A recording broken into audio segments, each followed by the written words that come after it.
ಈ ಮಾತೃಭೂಮಿ ಎಂಟರ್ಪ್ರೈಸ್ ಇದೆಯಲ್ಲ, ಇದು ಸಾರ್ವಜನಿಕರಿಗೋಸ್ಕರನೇ ಇದೆ.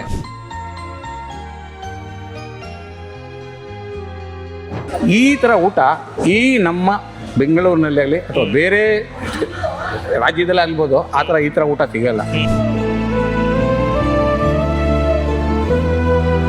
ಅಂತ. ಜಾತಿ ಭೇದ ಭಾವ ಇಲ್ಲ ಇಲ್ಲಿ.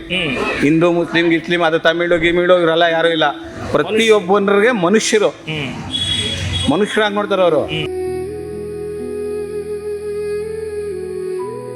ಮತ್ತೆ ಕೂತ್ಕೊಂಡು ತಿನ್ಲಿಕ್ಕೆ ವ್ಯವಸ್ಥೆ ಇದೆ.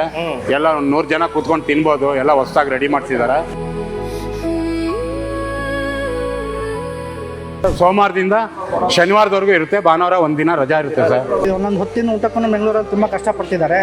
ಅಂಥದ್ರಲ್ಲಿ ಹೋಟ್ಲಲ್ಲಿ ಹೋದ್ರೂ ನಾವು 800 ರೂಪಾಯಿ ಕೊಟ್ಟರು ಊಟಕ್ಕೆ ಕಲಬೆರಕೆ ಇರುತ್ತೆ. ಅದು ಇದು ಕಲಬೆರಕೆ ಇರುತ್ತೆ. ಇಲ್ಲಿ ಯಾವುದೇ ಕಲಬೆರಕೆ ಆಗಲಿ ಏನಾರಲ್ಲ, ಪೌಷ್ಟಿಕ ಆಹಾರ.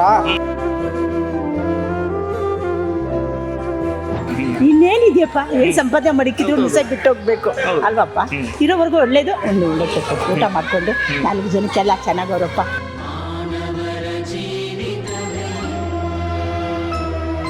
ಈ ಗಿರೀಶ್ ಯಜಮಾನ್ರಿಗೆ ಫಸ್ಟ್ ಧನ್ಯವಾದ ಹೇಳ್ಬಿಡ್ತೀನಿ. ಮೇಲು ಕೀಳು ಗೊತ್ತೇ ಇಲ್ಲ, ಬಡವನು ಗೆಳೆಯಾನೆ, ನಿಂತ ನೋಡು ಯಜಮಾನ.